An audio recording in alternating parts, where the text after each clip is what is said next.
Bismillahirrahmanirrahim. Assalamualaikum warahmatullahi wabarakatuh. Alhamdulillahilladzi hadana li hadza wa ma kunna linahtadiya laula an hadanallah. Puja dan syukur mari kita tingkatkan keimanan kita kepada Allah Subhanahu wa taala, syukur kita kepada Allah Subhanahu wa taala yang mana dengan sehat, nikmat iman juga beserta Islamnya sehingga kita bisa melaksanakan amal ibadah dengan selalu istiqomah dan juga menjaga ketakwaan kita kepada Allah Subhanahu wa taala. Salawat dan salam juga selalu tercurah limpahkan kepada Nabi kita Nabi Muhammad sallallahu alaihi wasallam. Kenalkan, nama saya Indra Mulyadi. Saya dari kelompok 8 yang akan menjelaskan tentang hubungan iman dengan ibadah, etika dan moral. Yakni dalam hubungan iman dan ibadah, kemudian etika dan moral, di sini saya akan menjelaskan bahwasanya dalam setiap agama itu memiliki beberapa ketentuan untuk para umatnya. Dalam hal keimanan, ibadah maupun etika tersebut, etika ataupun moral yang telah dianjurkan. Iman yakni sebagai fondasi setiap umat, ibadah sebagai implementasi dari iman tersebut, serta etika, moral adalah wujud spontan dari iman. Begitulah yang dari iman, kemudian ibadah, kemudian etika dan moral, semuanya itu menjadi kesatuan yang akan kita setiap hari itu lakukan, setiap hari itu kita aplikasikan di kegiatan sehari-hari. Ya, gitu.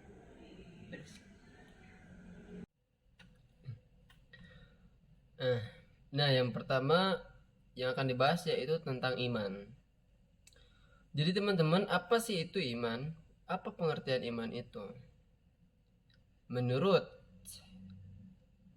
bahasa, iman berasal dari bahasa Arab, yakninya yaitu dari kata amana yu'minu, yang diartikan adalah percaya. Dan adapun menurut syara, yaitu al-imanu bil qalbi wa takriru bil lisani wa amalu bil arkani. Percaya, tasdiku bil qalbi, yaitu percaya dengan hati kita tulus. Karena yang mana bahwasanya agama Islam ini, agama Islam yaitu kita iman, percaya, tasdiku bil qalbi dengan hati, bahwasanya kita tahu Allah Subhanahu wa taala itu ada, tapi secara pandangan mata itu kita tidak bisa melihat. Nah, makanya di situ ada kata iman, percaya Allah Subhanahu wa taala yang maha segalanya, pencipta kita, kemudian yang mengatur kehidupan kita. Kemudian takriru bil lisan, secara lisan kita mengucapkan kita itu Allah Subhanahu wa taala, mengakui saya ini iman, saya ini percaya loh kepada Allah. Nah, apa itu yang akan kita ucapkan? Yaitu syahadat. Ucapkanlah syahadat, berarti saya asyhadu an la ilaha illallah wa asyhadu anna muhammadan abduhu wa rasuluh. Jadi takrir bil lisan ini yakni adalah syahadat, bersaksi. Saya bersaksi bahwasannya tiada Tuhan selain Allah. Asyhadu an la ilaha illallah wa asyhadu anna muhammadan abduhu wa rasuluh, dan saya bersaksi bahwasannya Nabi Muhammad adalah utusan Allah, hamba Allah. Nah, seperti itu. Kemudian wa amalu bil arkani. Apa? Yang pertama tadi percaya, kemudian kita mengakui, bersaksi. Terus yang ketiga mengamalkan. Wa amalu bil arkani, ya, mengerjakan dengan rukunnya. Tentu pada dasarnya Islam itu terbangun daripada rukun iman dan rukun Islam. Yang iman berkaitan daripada rukun iman. Yang pertama kita rukun iman kepada Allah. malaikat, kemudian rasul, kitab, ya, hari kiamat, dan terakhir qada-qadarnya Allah Subhanahu wa taala. Nah, seperti itu. Jadi bisa kita pahami iman di sini adalah percaya. Ya. Tasdiqu bil qalbi, percaya dengan hati, takriru bil lisan, kita bersaksi bahwasannya itu kita mengucapkan, melafalkan, ya. Asyhadu an la ilaha illallah wa asyhadu anna Muhammadan abduhu wa rasuluh. Kemudian yang terakhir adalah amalu bil arkani, sudah mengakui, sudah menyatakan apa yang harus kita lakukan selanjutnya, yaitu mengamalkan amalan yang sudah ditentukan dalam agama Islam. Itu bil arkan, ya arkannya yaitu iman kepada Allah, dan selanjutnya kita kepada malaikat, rasul, kemudian kitab yang lain. Nah, jadilah kita hamba yang sebenar-benarnya hamba, percaya kepada Allah Subhanahu wa taala. Nah, itu tentang iman. Kemudian selanjutnya dalam iman juga ada pokok iman itu ada 3. Pertama itu ada iman ilahiyat. Apa iman ilahiyat? Yaitu iman yang berhubungan dengan Allah. Ya. Kemudian ada iman nabawiyah. Bisa kita ambil dari kalimat tersebut. Iman yang berhubungan dengan semua nabi. Kemudian yang ketiga ada iman syam'iyat. Iman sam'iyat itu adalah iman yang berhubungan dengan firman Allah dan sabda Rasulullah SAW. Pertama tadi ada iman yang berhubungan dengan Tuhan. Secara langsung kita hamba yang sebenarnya kita berdoa, pada hakikatnya kita meminta kepada Allah Subhanahu wa taala. Yang berhubungan dengan Tuhan itu berarti kita ibadah langsung seperti sholat, ibadah langsung seperti berdoa. Kemudian yang kedua ada iman nabawiyah. Iman nabawiyah tadi adalah iman yang percaya kepada semua nabi. Nabi-nabi itu kan adalah utusan daripada Allah Subhanahu wa taala. Maka wajib kita imani, percayai, karena dengan perjuangan nabi-nabi kita itu, nabi-nabi semua itu, nabi yang harus wajib kita ketahui itu ada 25 nabi, yakni di sana nabi semua itu adalah memperjuangkan, memperdakwahkan agama Islam. Itu. Maka penting juga untuk kita percayai. Kemudian ada iman sam'iyat, iman terhadap pada firman Allah dan sabda Rasul. Bahwasanya kita ketahui bahwasan firman Allah adalah Al-Quran. Maka petunjuk yang benar bagi orang yang percaya iman kepada Allah adalah harus mengikuti kepada firman Allah, tunduk, karena petunjuk bagi manusia adalah jalan yang lurus bagi manusia adalah Al-Quran, yang mana dalam kehidupan kita perlu bimbingan, perlu tujuan. Nah, apa yang kita pegang yakni adalah Quran. Itu dari firman Allah. Kemudian dari Nabi. Dari Nabi berarti sabda Nabi yakni hadis. Hadis yaitu sunnah-sunnah Nabi yang harus kita laksanakan, yang harus kita percayai, yang harus kita amalkan.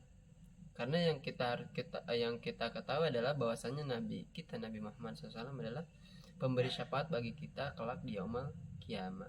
Apa sih syafaat? Yaitu pertolongan. Gitu. Ya. Nah, itu. Dan kemudian daripada konsep iman yang dikemukakan oleh beberapa aliran dalam teologi Islam itu ada, yang pertama ada konsep iman menurut aliran Asy'ariyah. Menurut aliran Asy'ariyah, iman ialah at-tasdiqu billah, yaitu membenarkan kabar adanya Allah. Dalam hati kita membenarkan bahwasanya itu Allah itu ada, meskipun secara pandangan tidak ada. Kemudian iman menurut Mu'tazilah. Menurut Mu'tazilah ini adalah iman bukanlah hanya membenarkan, tetapi amal yang timbul akibat dari mengetahui Tuhan.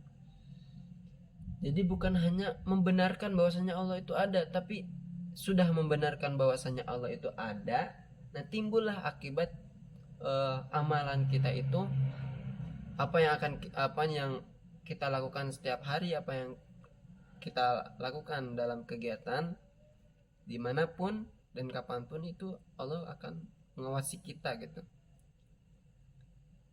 Jadi bahwasanya kita itu selalu dalam bimbingan Allah. Konsep iman menurut Maturidiyah Bukhara, akal manusia tidak bisa sampai kepada kewajiban mengetahui Tuhan dan iman, bukan makrifat ataupun amal, melainkan merupakan taj, membenarkan. Ya, kita manusia, bahwasanya menurut Maturidiyah itu akal manusia itu tidak bisa sampai kepada kewajiban mengetahui Tuhan dan iman, bukan makrifat ataupun amal, bukan hanya sebagai pengetahuan dan juga amalia saja, tapi membenarkan pun itu adalah yang sangat juga dipentingkan. Kemudian yang keempat ada konsep menurut Maturidiyah Samarkand, iman bukanlah hanya sekedar taj, melainkan marifat atau amal. Jadi iman bukan hanya sekedar membenarkan, tetapi ya hampir sama daripada tadi, mengetahui kemudian juga mengamalkan. Jadi semua konsep ini adalah sama, tujuannya itu yang satu, tasdiqu bil qalbi, ya, kemudian takriru bil lisan, yang tadi mengucapkan syahadat, bersaksi, yang kemudian yang terakhir itu wa amalu bil arkan. Tujuannya sama, konsepnya saja yang berbeda gitu. Nah, insyaallah teman-teman semua bisa memahami itu. Dan pembahasan yang kedua itu adalah ibadah. Karena kita tahu hubungan iman dan ibadah. Yang kedua adalah ibadah. Apa sih itu ibadah? Ibadah adalah patuh dan tunduk. Patuh dan tunduk serta menghambakan dan menghinakan diri. Menghambakan itu secara bahasa, ya, patuh tunduk gitu kan, secara bahasa ya kita bisa pahami menjadi seorang hamba itu harus bagaimana sih. Hamba kepada Tuhan, hamba kepada majikan, ya kita itu menghamba tunduk, apa yang diperintahkan, apa yang menjadi amal ma'ruf untuk kita itu harus dilaksanakan. Begitupun juga nahi mungkarnya kita juga harus hindari. Ya, nahi mungkar itu adalah kan larangan-larangan yang harus kita jauhi itu. Kemudian menurut istilahnya, ibadah adalah segala aktivitas jiwa dan raga manusia sebagai makhluk yang ditujukan kepada Allah Sang Pencipta, sebagai tanda ketundukan dan kepatuhan hamba tersebut kepadanya. Ya, itu menurut istilahnya adalah segala aktivitas jiwa dan raga.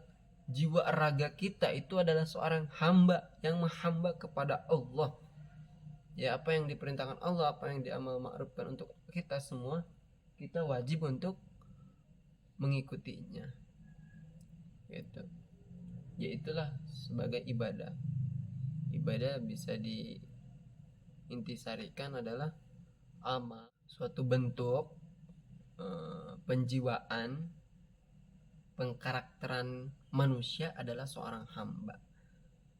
Nah, hamba ini memiliki kewajiban, yakni mengikuti, tunduk kepada apa yang diperintahkan Allah, kepada apa yang dilarang oleh Allah.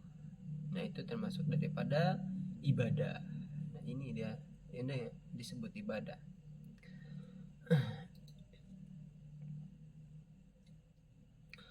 Ya, ibadah di sini banyak ya. Ibadah yang harus kita amal ma'ruf kerjakan. Yang pertama itu kan kewajiban kita adalah sholat. Ya, itu sebagai tiang agama.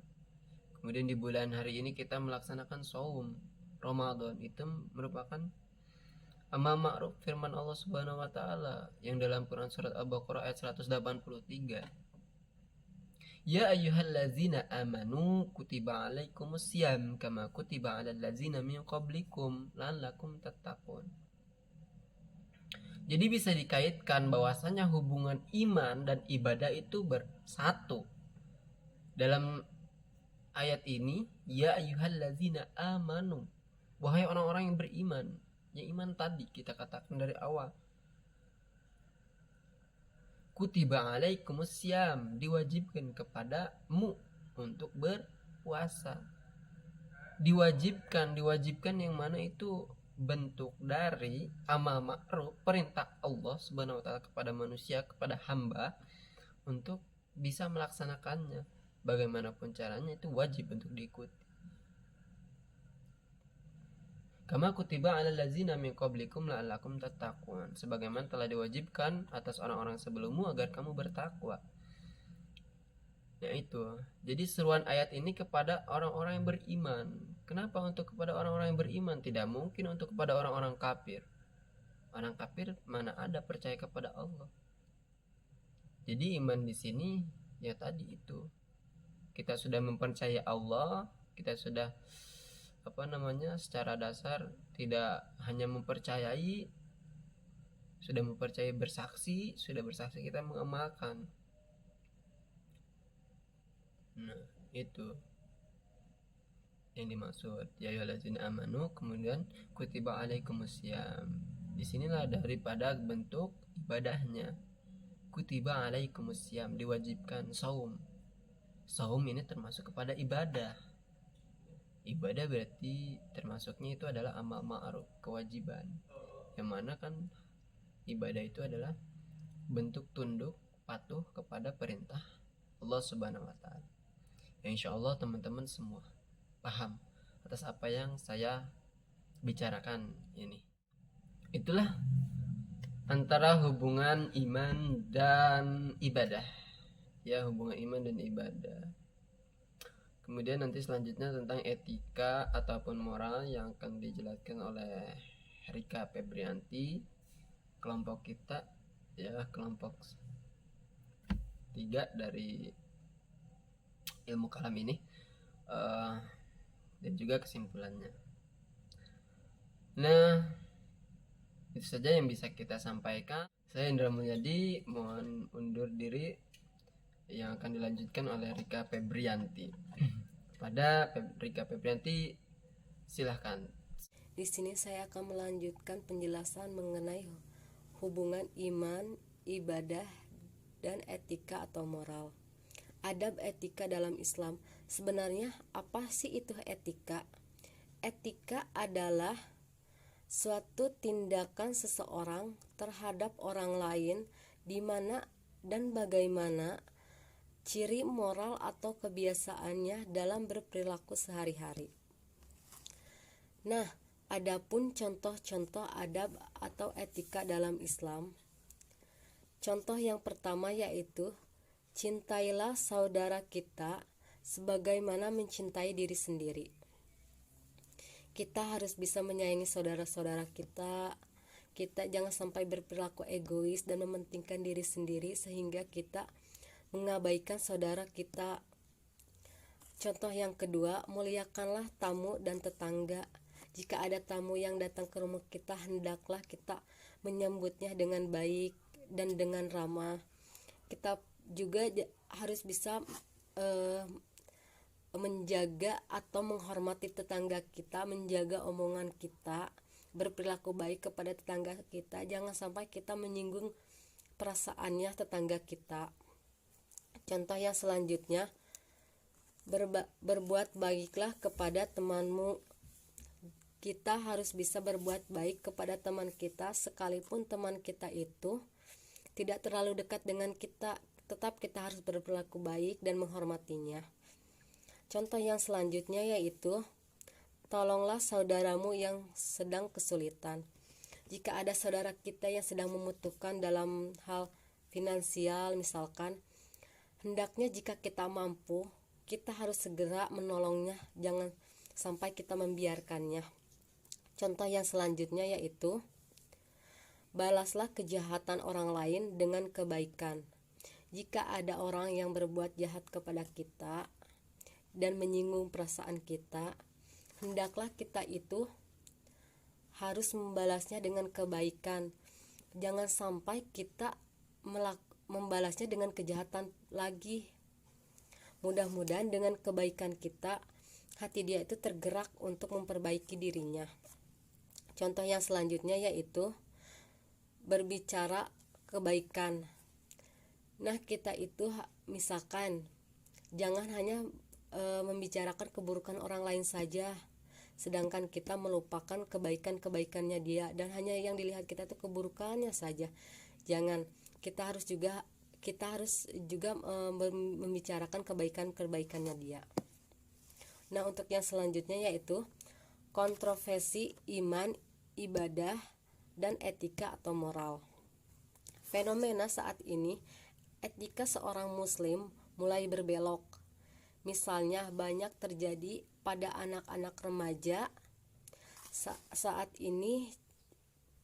Contohnya itu, misal dia lebih sering menggunakan kata-kata yang kotor, kata-kata yang kasar, yang tidak enak didengar lah gitu ya, agar dia terlihat gaul, agar dia itu terlihat keren, sehingga dia menggunakan kata-kata yang kotor itu. Sedangkan dalam gaya berpakaiannya anak remaja zaman sekarang pun, hijab itu sudah dijadikan satu tren atau satu model fashion, di mana dia mengenakan hijab tetapi menampakkan dadanya, menggunakan pakaian yang ketat sehingga lekuk tubuhnya terbentuk. Namun ini untuk orang yang berhijab ini, walaupun mungkin dadanya masih terlihat, bentuk tubuhnya masih terbentuk, namun ini lebih baik lah daripada tidak memulainya sama sekali.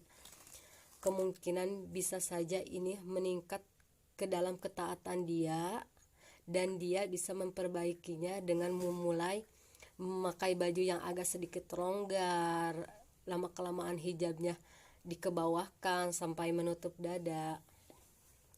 Terima kasih. Mungkin hanya itu yang bisa saya sampaikan, selebihnya saya mohon maaf. Ya, terima kasih atas perhatian semuanya. Mohon maaf jika ada perkataan yang kurang berkenan, yang mungkin kita masih belajar, kita masih untuk sama-sama belajar. Ya, mohon maaf jika ada salah, itu datang dari saya sendiri, kemudian yang benar datang dari Allah Subhanahu wa taala.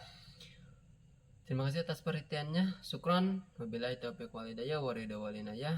Minal izin wal faizin. Semoga kita menjadi hamba yang kembali suci dan juga memperoleh keberuntungan. Wassalamualaikum warahmatullahi wabarakatuh.